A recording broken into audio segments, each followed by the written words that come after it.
The 18th Amendment was a compromise between the government and temperance advocates. However, due to this compromise, major conflicts occurred in the 1920s that led to crime rates in Chicago rising as people tried to find loopholes to get liquor. However, this isn't the first time that there's been a conflict involving alcohol. The year is 1791, around George Washington's presidency. In a newly independent country and founded government, to try and make a profit, the federal government imposes a new whiskey tax. The farmers aren't happy. Public outrage everywhere. The Whiskey Rebellion was the start of the conflict between prohibition advocates, the government, and people opposing the movement. This conflict occurred again over 4 decades later when the first National Temperance Convention met in Philadelphia in 1833. 1833 was the year where the idea of temperance was brought to international attention. In Antwerp, Belgium, 550 delegates representing over 12 countries gathered to make what is now known as the International Meeting Against Abuse of Alcoholic Drinks. This idea was being highlighted on by the Belgian Minister of War, who was concerned about the number of soldiers who fought while drunk. But what simply started as abolishing alcohol from barracks grew into something much larger. The idea was already there. All it took was for someone to spark the movement.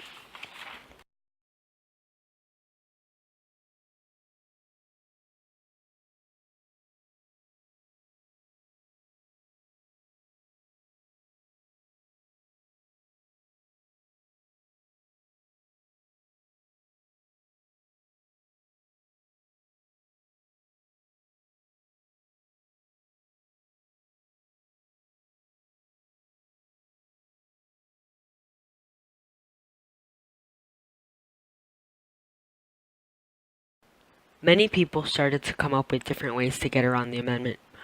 Although many religious people considered alcohol a sin, they still used it for sacramental purposes. This loophole was exploited where people would buy sacramental wine and get away with it since it was for religious purposes. This also led to men claiming to be priests when they weren't in order to have access to alcohol. This just further shows the extreme lengths that people would go to drink alcohol, although this is not the only method. The need for alcohol led to an increased crime rate, led to people willing to do anything to get their hands on some alcohol. This led to overcrowded jails as millions of Americans were arrested. American citizens who had never done anything illegal during other circumstances were suddenly becoming criminals. Speakeasies grew as they fed the supply and demand for alcohol. Bootlegging and underground alcohol business boomed. Chicagoans imported alcohol from Canada into Chicago. People like Al Capone rose to the top. They accumulated wealth and power. Nothing was getting in the way of Al Scarface Capone. He even bribed public officials so he could continue to do his dirty work. During the time of Prohibition, the South Side was controlled by Capone, and the North was controlled by Diane O'Banion.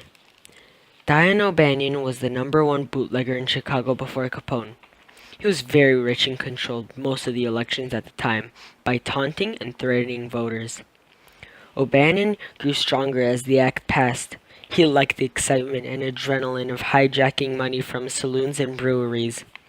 His most famous one was the Sibley warehouse, where he gained millions of dollars from stolen liquor.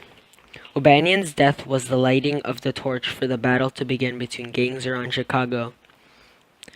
There was no escaping the FBI after they were hot on his tail.